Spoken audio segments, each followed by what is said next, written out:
Antibiotic কি অসাধারণ একটা আবিষ্কার, তাই না? কোটি কোটি মানুষের জীবন বাঁচিয়েছে। কিন্তু একবার ভেবে দেখেছেন, যদি এই ম্যাজিক ওষুধগুলোই আর কাজ না করে, তখন কি হবে? ঠিক এই বিষয়টা নিয়েই আজকে কথা বলবো। এএমআর বা অ্যান্টিমাইক্রোবিয়াল রেজিস্ট্যান্স একটা এমন সংকট যা আমাদের সবার জন্য একটা ভয়ঙ্কর ভবিষ্যৎ তৈরি করছে। চলুন এই অদৃশ্য শত্রুর ব্যাপারে আরেকটু গভীরে যাওয়া যাক। আচ্ছা, এমন একটা পৃথিবীর কথা ভাবুন তো, যেখানে একটা সামান্য কেটে যাওয়া বা ছোটখাটো একটা অপারেশনও জীবনের জন্য হুমকি হয়ে দাঁড়াতে পারে। এমন একটা সময় যখন সামান্য ইনফেকশনের কারণেই মানুষ মারা যেত। এটাই কিন্তু অ্যান্টিবায়োটিক পরবর্তী বিশ্বের আসল চেহারা। আর আমরা সত্যি বলতে খুব দ্রুত সেদিকেই এগিয়ে যাচ্ছি। আর এটাকে কিন্তু কোনো সাইফাই সিনেমার গল্প ভাবার কারণ নেই।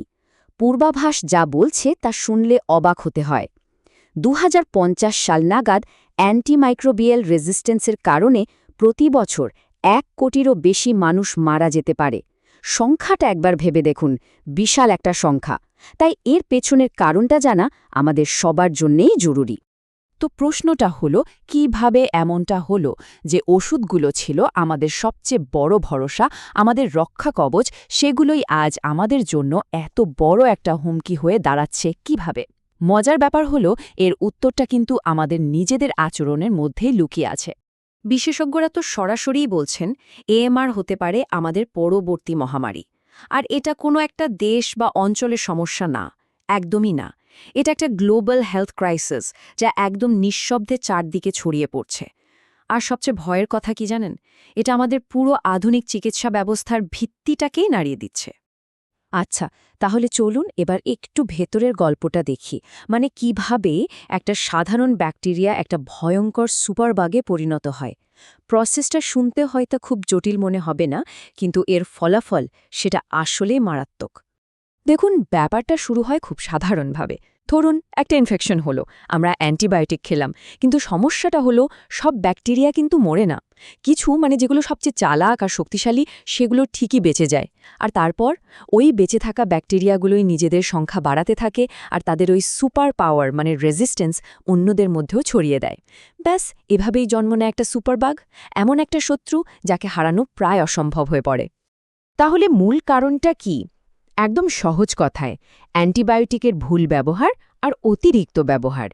যখন দরকার নেই তখনও অ্যান্টিবায়োটিক খাওয়া, কিংবা ধরুন ডাক্তার যে কদিনের কোর্স দিলেন তার আগেই ভালো লাগছে ভেবে ওষুধ বন্ধ করে দেওয়া, এইসব ছোট ছোট ভুলই কিন্তু সুপারবাগদের আরও শক্তিশালী করে তুলছে। এই ছবিটা দেখলেই পুরো ব্যাপারটা পরিষ্কার হয়ে যায়। একটা সময় ছিল যখন অ্যান্টিবায়োটিক ছিল হিরো, ব্যাকটেরিয়াকে এক ঘায়ে শেষ করে দিত। আর এখন দেখুন অবস্থাটা, পুরো সিনারিওটাই উল্টে গেছে। এখন ওই শক্তিশালী ব্যাকটেরিয়াগুলোই আমাদের পেছনে দৌড়াচ্ছে। ভাবা যায় ক্ষমতার কি অদ্ভুত পরিবর্তন। ব্যাপারটা কিন্তু শুধু ডাক্তার বা হাসপাতাল পর্যন্তই সীমাবদ্ধ নেই। এর প্রভাব আরও অনেক অনেক বড়। এএমআর এমন একটা থ্রেট যা মানুষ, পশু, এমনকি আমাদের পরিবেশ সবকিছুকেই একসাথে বেঁধে ফেলেছে। চলুন দেখি কিভাবে এই কানেকশনটা কাজ করে। এই কনসেপ্টটাকেই বলা হয় ওয়ান হেলথ বা এক স্বাস্থ্য। হল মানুষ, পশু আর পরিবেশ, এই তিনের স্বাস্থ্য আসলে একে অপরের সাথে ওতপ্রোতভাবে জড়িত। যে কোনো একটার ক্ষতি হলে তার প্রভাব বাকি দুটোর ওপরেও পড়ে। আর এএমআর ঠিক এই তিনটে জায়গাতেই একসঙ্গে আঘাত করছে। প্রথমেই আসি মানুষের কথায়। যখন অকারণে অ্যান্টিবায়োটিক প্রেসক্রাইব করা হয়, বা ধরুন আমরা কোর্স শেষ না করে ওষুধ বন্ধ করে দিই, তখনই কিন্তু রেজিস্ট্যান্ট ব্যাকটেরিয়া তৈরি হওয়ার সুযোগ পেয়ে যায়। এরপর আসে পশুদের স্বাস্থ্য।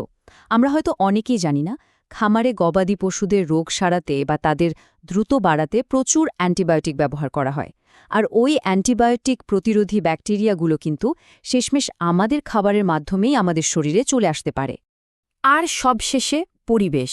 মানুষ আর পশুর শরীর থেকে ওই রেজিস্ট্যান্ট ব্যাকটেরিয়া আর ওষুধের যে অংশগুলো বেরিয়ে যায়, সেগুলো সোজা গিয়ে মেশে আমাদের মাটি আর পানিতে।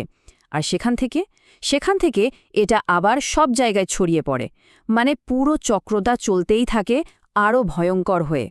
তবে এত সব খারাপ খবরের পরেও একটা ভালো খবর আছে। আমরা কিন্তু এখনও এই বিপদটা রুখতে পারি। তবে হ্যাঁ, এই লড়াইটা একা জেতা সম্ভব না। এর জন্য আমাদের সবাইকে এক হতে হবে। আর বিশ্বাস করুন, এই লড়াইয়ে আমাদের সবারই একটা বড় ভূমিকা আছে। আমাদের কিছু খুব সহজ নিয়ম মেনে চলতে হবে, যেমন ডাক্তারের প্রেসক্রিপশন ছাড়া কখনোই অ্যান্টিবায়োটিক নয়। সাধারণ সর্দি কাশির মতো ভাইরাল ইনফেকশনে তো অ্যান্টিবায়োটিক কোনো কাজেই আসে না। আর সবচেয়ে জরুরি যেটা, ডাক্তার যে কদিনের জন্য ওষুধ দিয়েছেন পুরো কোর্সটা শেষ করতে হবে। মাঝপথে শরীর ভালো লাগলেও থামলে চলবে না, কারণ ওই একটুখানি ফাঁক পেলেই কিন্তু শক্তিশালী ব্যাকটেরিয়াগুলো আবার ফিরে আসার সুযোগ পেয়ে যায়। আসলে আমাদের সবাইকে মিলে একটা সুরক্ষা বর্ম বা ঢাল তৈরি করতে হবে। রোগী হিসেবে আমাদের সচেতন হতে হবে, ডাক্তারদেরও ভেবেচিন্তে প্রেসক্রাইব করতে হবে, ফার্মেসিগুলোকেও খেয়াল রাখতে হবে, এমনকি খামারের মালিকদেরও দায়িত্ব নিতে হবে। যখন সবাই মিলে নিজের দায়িত্বটা পালন করব, তখনই কিন্তু এই অদৃশ্য শত্রুর বিরুদ্ধে আমরা একটা শক্তিশালী প্রতিরোধ গড়ে তুলতে পারব।